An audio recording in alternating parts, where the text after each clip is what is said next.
Well, hello everyone, and welcome to another episode of the Ignite podcast. Today I'm being joined by Jeremy McDonald, mate. Welcome to the call. Yeah, thanks you. Thank you for having me. Easy, mate. So look, I've done a bit of research, and you and I've had a bit of a catch up beforehand. But maybe just a quick sort of 30-second or a minute on you and your journey to date, mate. What and where you got to right now? Yeah, so it all started early after high school. I had made a decision to go straight to university, and I was still 17. And I left home, moved 2 hours up the coastline up to Brisbane, and I just launched straight into an engineering degree. So from there, it really just found myself at 21, already had finished my degree, so I was still quite young. Yep. And I was still finding my way, and I didn't really know what I wanted to do in the engineering field. And I just happened to score a job at a building services consultancy. So I took the job. I was still in my final exams, and I thought that was a great way for me to secure my position before I left uni and have a role to move on to. So that company was a large company called Norman Disney and Young, and a lot of the listeners would know of them. So I joined the graduate program, and I learned everything on the job. You know, university only prepares you so much, and so I started to learn the trade of electrical engineering and building services, and my career took me down the path of joining a small to medium enterprise after that.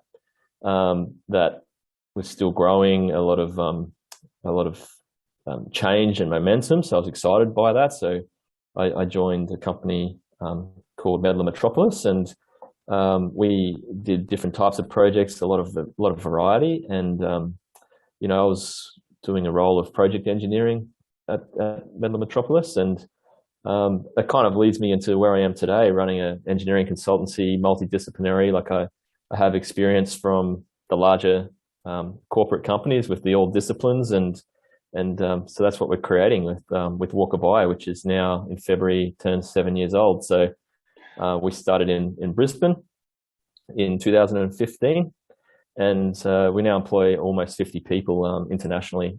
So we are still doing the same type of work, building services engineering. And so now that's my role. I run the business, CEO of Walker By, and brings me to here.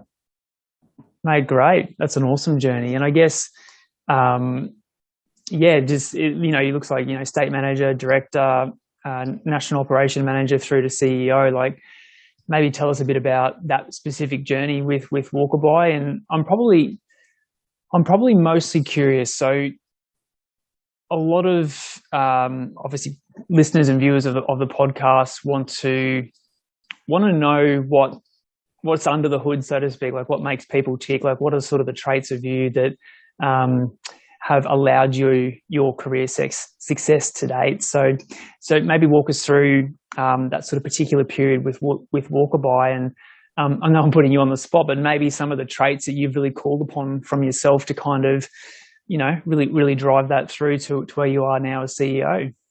Yeah. So much of what I've implemented at Walker By has come from 20 or 30 years of experience. It's, owning the business and running the business has taught me lessons, but so much of how I approach business was learnt in the journey. And I'd say my leadership journey, now I've always tried to step up and be involved and be a leader, but I think in the engineering world, I first was exposed to a course by the Consulting Engineers Association. It's had different names over the years, but they ran a 7-month leadership program, and each fortnight we covered different topics of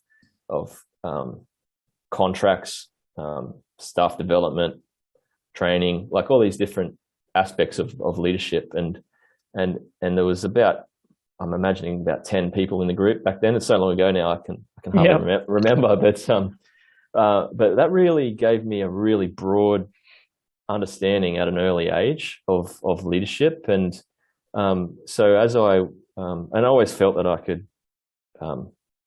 achieve it, like it's something that I had a passion or a drive inside of me that I always wanted to do more than just deliver the work. I wanted to make sure the clients were happy, wanted to make sure that that all the pieces would come together. So part of it is the inner desire, the passion, the desire to achieve more, and sort of that mentality of a growth mindset that can always keep getting better.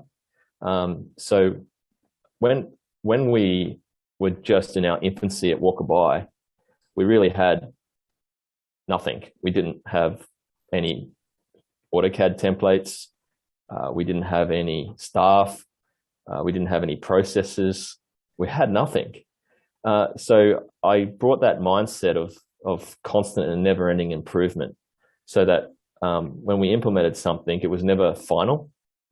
So we'd work on it, implement it, and then improve on it, and then we're just continually doing that day in, day out. So I feel that that's really impacted on our journey, and so that's pull a lot of that experience from all of my life, from my my engineering degree, my high school education, my friends, and my networking, and just personal development. So reading books, listening to podcasts, every single one of them makes a difference. It could be a sentence in a book, or it could be an entire course that you do that costs $10,000. It may have nothing to do with engineering, but the life lessons that I learned in doing those courses helped in my leadership journey and growing the business. And so, so that combined with a lot of emotional intelligence with people is really what's defined how we've sort of progressed. And for myself, my personal journey, you mentioned like those different roles. It's like each one was just a slightly more challenging than the last role. So, a project engineer has a certain set of responsibilities. A state director, I might have added in a bit more financial responsibility. And then as an owner and an operations manager and a CEO, kind of it's just been a progression, and just compounding all the different skills on top of each other, and and just having an open mind to sort of learn new things. Mate, there is so much in that download. That's amazing. So have you read Carol Dweck's book about growth mindset versus fixed mindset at all? No, I haven't, and I'll be keen to have a read. Yeah, it's a great book, and so I'm super curious about. I want to unpack and dive into a couple of key sort of things that you've raised there, because I think there's so much gold in what you're explaining, which is so. In the words of Carol Dweck, in terms of that book that I'm talking about, she talks about people who have a fixed mindset, who believe that they are born with a certain set of skills, they have a certain set of traits, and this is just who I'm going to be for the rest of my life. There's no ability to get better. Who I am now is who I'm going to be in 40 years' time. So they're people who have a very sort of fixed, closed mindset. But then obviously the opposite is the growth mindset, where obviously numerous studies have shown now that the brain's malleable. We can develop new skills. We can learn new ways of doing things, but we have to apply ourselves, and we have to apply ourselves and have to kind of be comfortable getting uncomfortable. So moving outside of our comfort zone, and kind of always recognizing that that's another skill that I'm, adding to the bow of my skill set. So, what is a growth mindset to you, and how do you is it something that you consciously apply to everything in your day, or is it just something that you kind of naturally do and it's just come naturally to you? Now that I'm nearing 40, I have enough life experience to start to realize that a lot of the things that I learned along the way were having an impact, and I didn't realize it. So some of it is just, subconsciously the way that I act or behave, it creates different outcomes. And So that's what I've noticed, and as I reflect back, a lot of the effort I was going to improve myself was definitely having an impact. But yeah, for me, growth mindset is I'm definitely not static. I'm a different person today than I was years ago, and failure is something that is a core topic that people talk about with these sort of discussions. And I kind of have failed so many times, but I've never felt like I failed. It just, for me, felt like that was always part of the journey. So I think to have a growth mindset, you do need to have that relationship with failure, that even when things go wrong, it's a lesson to learn from. And so I think my approach to just continue and to let it go was been very helpful. And so I see that as a growth mindset, is that you're growing, you're always learning, you're always adding on to what, and then you hit this roadblock occasionally, and it's like a reminder. It's like you already know how to have solved that or prevented that, but you allowed it to happen again. So it's like, so these little things are just reminders, and yeah, that's it. Tell me more about what you go through. So you talked about hitting a roadblock, and everyone in life all the time we hit roadblocks. How do you approach when you either come to a crossroad or hit that roadblock? Like, what goes on for you internally?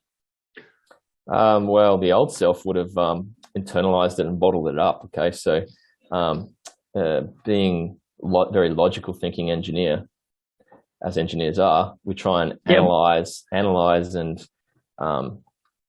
look at everything and try and solve it, and look at a problem and try and find that solution and analyze it and analyze it and analyze it. So when you hit a roadblock, it's like think. But that doesn't serve me, and it always was something that could, like, there's a lot of negativity internally over the years that no one else would even know about, like the stress of growing a business or doing an engineering project that was major and complex. There's so much to hold on to, so many thoughts and things to go through, that it can be very overwhelming. But the moment I learned to open up and communicate, I think communication solves those problems. So, when you share a problem with someone else, just that process of talking about it helps yourself to start to comprehend the problem differently, and so you can move past those problems. So I've learned that communication is the number one key, and almost all problems can be solved with communication. So yeah, that's my go-to now whenever I'm hit a roadblock, is to talk about it with people. Awesome. So it sounds like you've gone through a process of, and you're right, like us as engineers, we're taught to be very analytical. That's all the training we go through at uni. We're taught to solve problems through largely kind of working it through in a logical fashion. And it sounds like you got to a point where you recognize that internalizing it, because I'm the same. When you internalize a problem, you just kind of go round and round and round in circles, and you're only calling upon the knowledge that you have in your brain at that point in time, and the sum total of your experiences. So it sounds like then you got to a point where you're like, well, it's actually collaboration and it's actually communication with others to flesh out problems is the way to go forward. Yeah, especially if it's a problem you haven't faced before. You're not even aware of how to solve it because you've never come across it, right? So you could sit there and tell your own story and go back and forth in your own mind, and like you kind of get stuck and more stuck. It's like you kind of need someone else who's had some similar experience to give you that insight to then help you move on. Awesome. Mate, I want to switch up a little bit and talk about, at the start you gave a download, when you were giving a download, you talked about EQ versus IQ, so emotional intelligence versus obviously IQ, just straight intelligence. How important has emotional intelligence been for you on your journey? Oh, it's the most important. Yeah. So in every interaction, so you could be sending out a schematic design on a project. You could be trying to convince a client that your solution is the best fit for purpose. You could be making a decision about whether to hire a new staff member. Like all of these items, you need to assess how, like the emotional part of it. It's like you can have the best idea in the world, but if you can't communicate or sell that across to the other person, or if they don't receive it, you've got to use your emotional intelligence to see where they're at. You know, like if they're not open to this amazing idea you have, it'll be roadblocks straight away. So you've got to use your emotional intelligence to go, okay, well, maybe this person is not ready to hear this yet. Maybe I've got to ask a different question. Maybe I've got to open up the conversation and then get to the point where maybe they are open to it. So basically, you can have all the IQ in the world, but if you stuck in that logical brain, you're not going to be able to succeed in the way that I perceive success. Mate, yeah, massive smile on my face and music to my ears to sort of hear you talking about that, because I think, again, in my years of working with the engineering and construction industry, that's where a lot of individuals who want to move from quite senior technical roles into leadership roles, people who want to start their own businesses, really, I'm not going to say fall down, I'm going to say underestimate the importance of EQ in terms of, because, you know, business is a people game, right? It's you know, your clients are people, and clients want to do business with people they like. Team is obviously a people game in terms of wanting to build a high-performing team of people around you who are inspired. They want to push themselves. That's right. They like to be pushed. How have you gone about developing your EQ? Like, has it been a process that you've gone through? Life journey, life experiences? Has it been intentional? Has it been, you know? Some people like to play golf. Some people like to go to the pub. I like to work on myself. It's something that I would enjoy. Like if I have a holiday, time off, I would make sure that I've got a book, or if I'm in between, like if I have to travel to the Gold Coast, it's an hour of listening. Some people will throw on heavy metal just to release, but I'm like I have a lot of energy that comes from these things. I love listening to other people, but I would say that you've got to use the knowledge. You can't just consume. So sometimes you might even be stuck, because I've found myself stuck before, because I spent so much time focusing on the consumption that I feel like I'm stuck and not going anywhere, or not achieving. So you've got to actually, take the best parts about it and then implement it in your own way. So, so that's what I like. That's what I like doing. I like learning in that form. Tell me more about the implementation for you. So how do you go about that? Yeah, so that's an interesting question, because I haven't assessed that before. How do I go about it? Because it feels so natural to, because it's never ending. So that's where the growth mindset comes in. I feel like I have never actually, nailed it or got it in the zone. I've always got a little bit of push and a little bit of pull, and it's about finding the medium, the balance, finding your intuition and listening to yourself, and then knowing that if you back yourself and go with that action, then it's the right one. But just by having the reference point, worldview, the way that you see everything, I think I've shaped my own worldview by what I've read and listened to. So, I think that's played a big part in creating that emotional intelligence that just becomes my reference point then, because it is intentional. So I'd rather do that than consume something like, say, the news that is potentially downgrading in your mindset. So it is very intentional. But then the implementation of, am I intentional with that? I'm not sure. It feels really natural. I don't sort of have a notepad that I follow religiously every day, and this is what I'm going to do. But certainly, I think it's very intentional that what I feel in my mind is intentional. Yeah, Yeah, and you come across as someone that's quite curious too. So I think that level of curiosity is always going to fuel you to want to try new things, play around with different things. But I know what you mean about, because I'm quite similar in terms of consuming podcasts, reading books. I think my ratio of fantasy novels or whatever to books that are going to help my mindset and psychology is about 9:1. So I'm obviously I always like to learn and grow, but there is so much information out there, and like I have my own process. But I'm curious about yours. Like, how do you decipher down? Because we can, well, actually, I'll be curious about your view on this too. But we can really only be working on, let's call it 3 to 5 things at any one time. If we're implementing new things, we've got to give it time to. We're trying something new, get the feedback. Does it work? Is this something that I'm going to actually adopt as something that I want to do carrying forward? And that can be for us personally or with the team and the business. So in my experience, it's usually 3 to 5 things that we can be playing around with that are new, and then obviously keeping the current stuff going. How do you work out what the new things are that you play around with?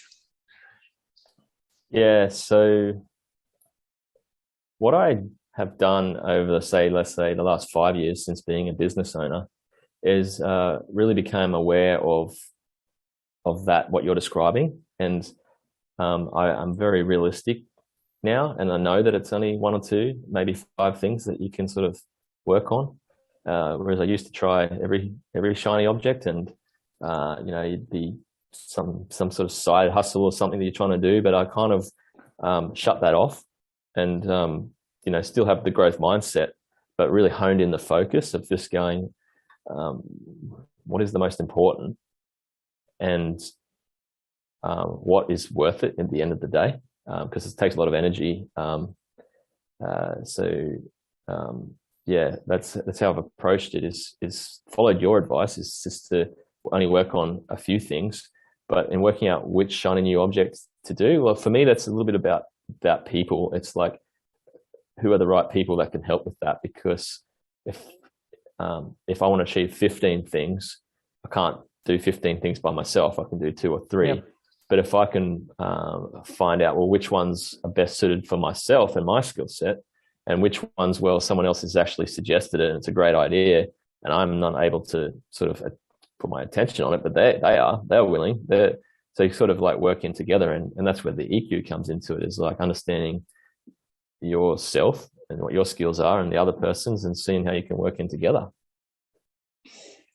You've led so nicely into where I wanted to go, which is team and the people around you. How do you use? So I love what you're talking about around. It sounds like you have a really strong awareness around you can't do everything, and the things that you do choose to focus on will take effort and energy, and will take time, right? Like any kind of new endeavor or new strategy will take days, weeks, months, potentially years to actually come off, and you can only focus on a number of them. So it is about leveraging the people around you to get more done. How do you use? We're talking about EQ a lot here, which is awesome. How do you use the EQ piece to get the most out of people around you, and how do you use EQ to broach that topic with someone around, hey, would you be interested in spearheading this, new initiative X, Y, and Z? So most of the EQ that I refer to is all internal of myself. So if there is conflict or something that's not going to plan, you've got to just look internally, work out why you're getting that sort of reaction, and then readjust yourself. So I take ownership myself. And so then I'll approach the conversation with the person differently. And what comes to mind right now as I talk is if I'm trying to get something sorted through a call center. If I phone a call center and I'm trying to solve my Telstra bill or something, right, and I get a roadblock and I can't get anywhere, I hang up, I call again, get a different operator, and I start again with totally different questions. and I end up getting what I want. So I kind of take that failure from the first one, take all the lessons, and then reframe all my questions. So it takes a bit of practice. So like I might be working with a leader or something, and something might have failed, but then I've reassessed it, gone back in at a different angle, different questions, and that's how I work on it, like one-to-one. But in a group, it's about the culture and the environment. So you've got to create the environment where people feel valued and open enough to put their energy into it. Like one of the things we did early on was get everyone on a meeting, get everyone introducing each other, because we had people from different locations joining the business, never met each other, and just talking about their values and who they are and what they love doing. And we learn about things like one person's really into calligraphy, and these sorts of things that you don't even talk about. So that building that connection on a personal level can dramatically change the way that people buy into whatever it is that you're trying to do. So change management is a whole other topic. It's a tricky one.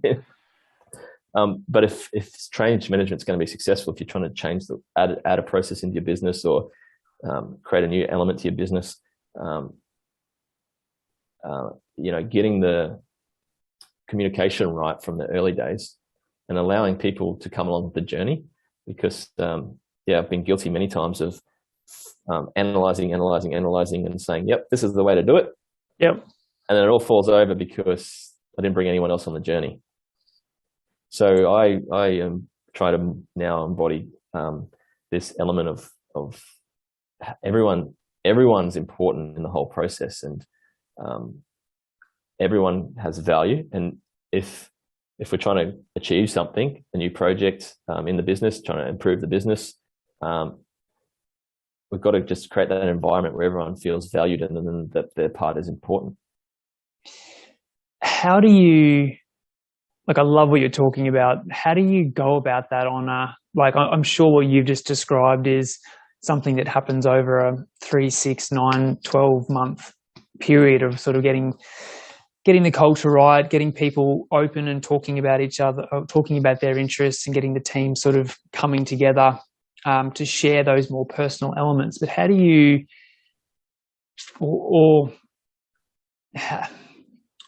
trying to work out the right question here. How do you do that sort of stuff on a day-to-day?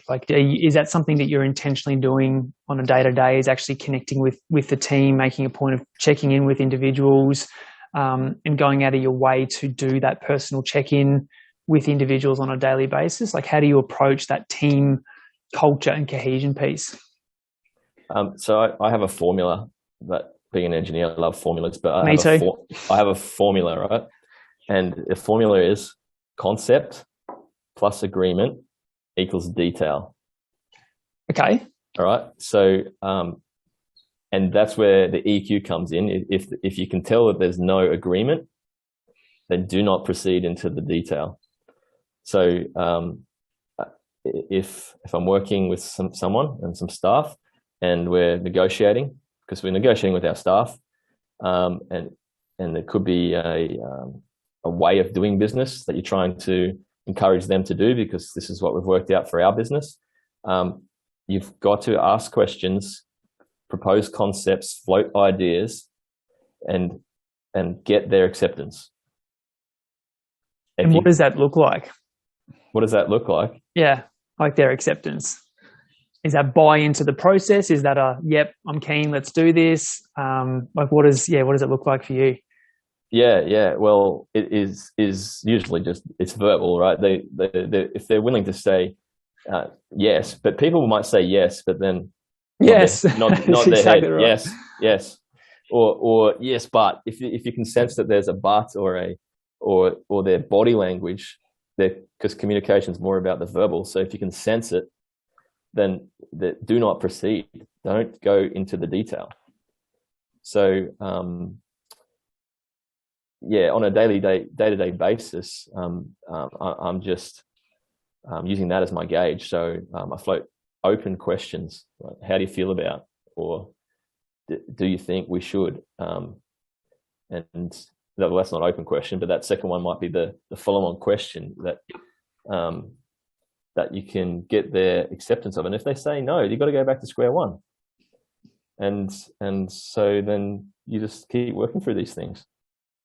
Because I imagine that, and I've, in a past life, I've worked underneath leaders and for bosses and directors who, if they get a no, as you've just explained or described, or they don't get buy-in, they just go, well, too bad, we're doing it anyway. And so that's obviously not a great way to build culture, and it's not a great way to build that cohesive team unit.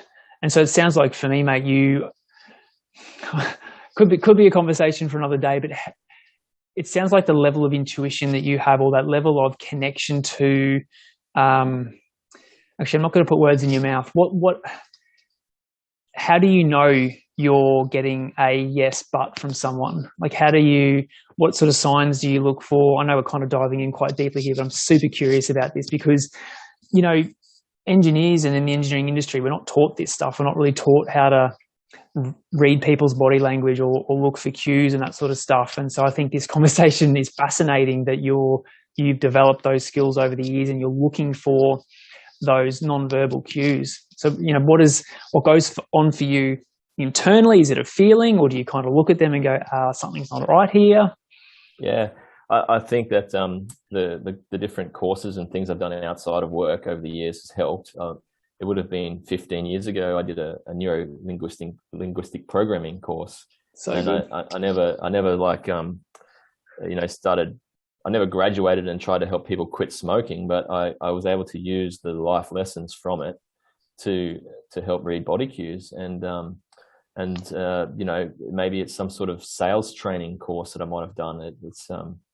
It wasn't specifically for sales, but it might have been some sort of leadership or course or something that someone's trying to teach you something else. They'll learn the sales aspect of reading the people, like you float the question, and people communicate through their eyes, their mouth, their tonation. And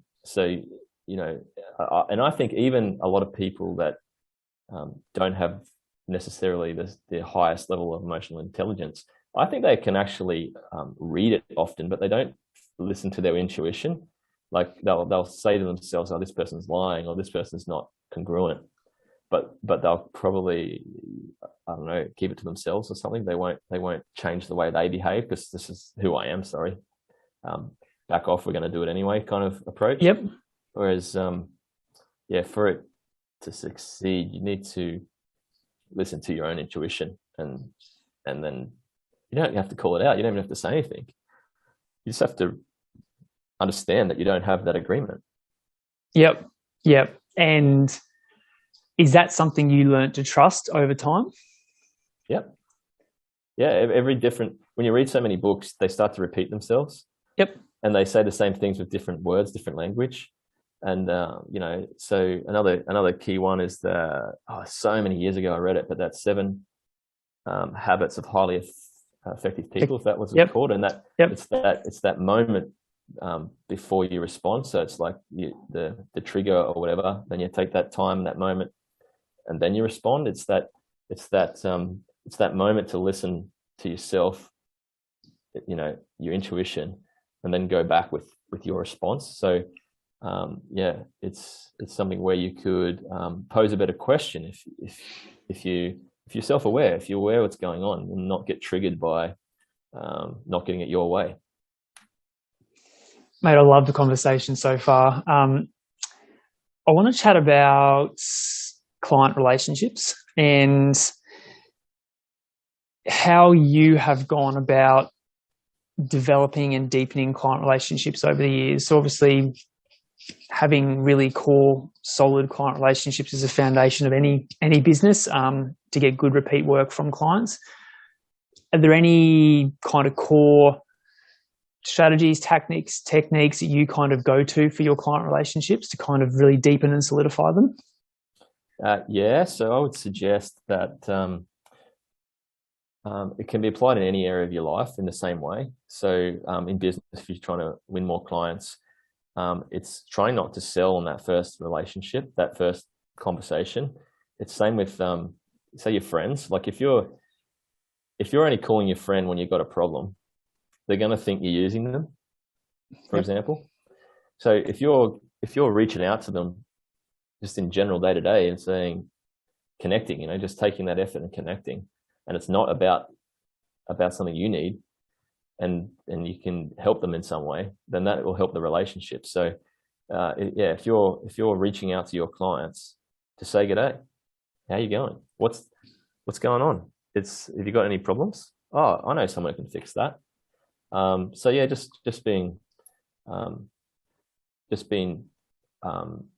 intentional with communicating with people when you don't need them. Mate, I love that. I literally just ran a webinar this morning and talking about client relationships, and one of the things was that I talk to my clients a lot about is call your clients for no other reason than to check in, and just have that as a regular thing in your calendar. Call Josh, call Jeremy, call Sophie. It's just a regular thing that you're doing, because we have unintentionally conditioned our clients to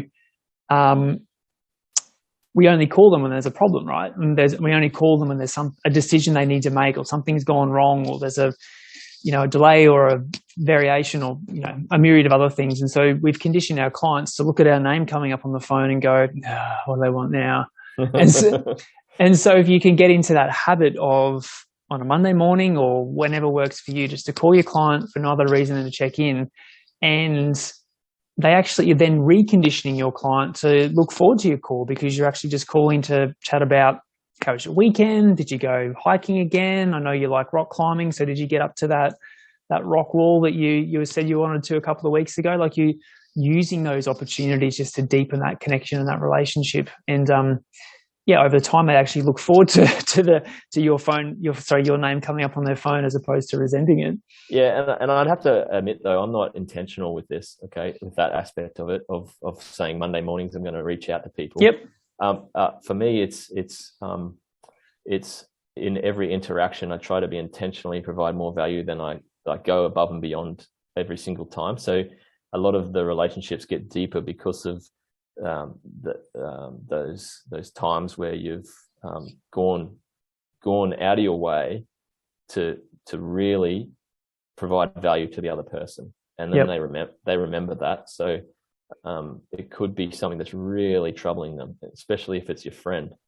They might be having something really troublesome, and if you actually go out of your way to really listen and help them, that relationship will get so much deeper than just that surface level. And so some of that is proactive and intentional. So it could be even in your social circles. You could be networking, and you go and you network and you talk to the same 5 people that you talked to at the last networking event you went to.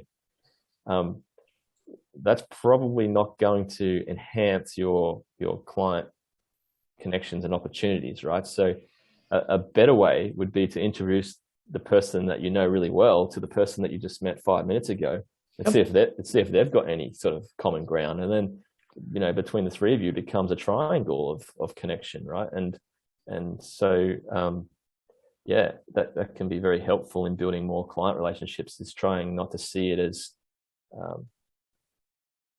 fixed. It's like a network of people that are all interacting and helping each other, and how can you help them help themselves in a way? And this could go on forever. There's so many things about this. Mate. I loved our conversation. I've got 2 more questions for you, because I'm just conscious of time. Actually, maybe 3. We'll see. Your current role as CEO, obviously, and you talked before, and I love what you talked about in terms of each new role has just been a progression on the past, in terms of you're bringing in your current skill set, and then you're adding some more skill sets on as you progress into each different role. CEO, what do you love most about the role, and what's most challenging about the role so far? The most challenging is the analytical thinking. I have this my past self would have wanted to know all information before I make a decision. Yep. And that doesn't serve myself or the business. If we've got good people in place and they've worked out a way of doing something, I got to make my decisions differently. I can't try and then overanalyze it myself to make sure that their decision is also correct. You know, I've got to allow that to happen. Bit of trust and faith in the people around you. That's right. Yeah, good. And what do you like most about the role? Well, as you can tell, I like this emotional intelligence and the people part of it.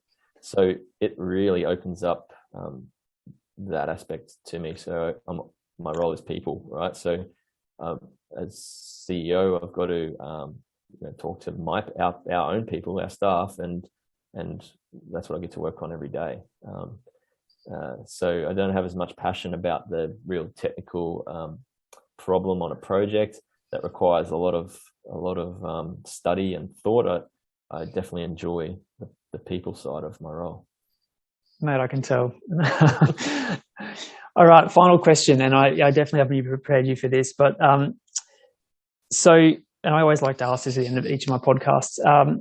So say, based on your career to date, your lessons learned, your wins, your failures, all the things that you've learned over the years, say you have the opportunity to go back 10 years and have a chat to the 10-year younger version of yourself.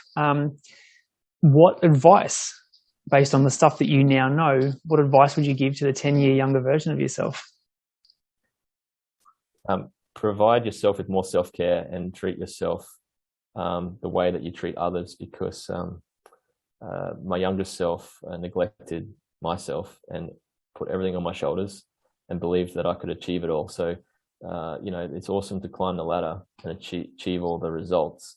But if you get there and you burn out and you're stressed and you're angry and you're snapping at people, then it was not worth it, right? So my younger self would be more self-aware and be aware of where I'm at and just have that patience but just to prioritize self-care. So it could be meditation or relaxation or all these things that I never did. Like growing up in my career, even at school, I tried to not have a sick day. At work, I try not to have a holiday. Like a holiday, like who wants a holiday, right? So it's that masculine energy of I can do it, I can achieve. Like if I was to give advice to my younger self, it would be to relax and rest. Mate, such good advice, particularly at the moment, because the industry is insanely busy, and I'm sure there's a fair few people who are burning the candle at both ends and are not looking after themselves. So, yeah, if I find my staff are working late, I tell them to stop. And if any of your listeners are burning the midnight oil to 10, even 10, 11, 12 o'clock, unless you started your day at 4 p.m. Yeah. You need to turn off and leave it for another day, because the problem will always be there for you to pick up the next day. Yep, you'll just be a bit fresher. Yep, exactly. Jeremy, Makey, thank you so much for your time together today, mate. I've loved the convo. I wasn't expecting for it to go where it did, so it was absolutely awesome. Thank you so much. Where can people follow along you on your journey? LinkedIn or any other places? We're pretty active on LinkedIn as our main thing, and we're really keen to connect there on LinkedIn. Yeah, good, mate. Well, again, thank you for your time, mate. I can't wait to follow along on the journey. Thanks heaps for agreeing to catch up. Yeah, thank you.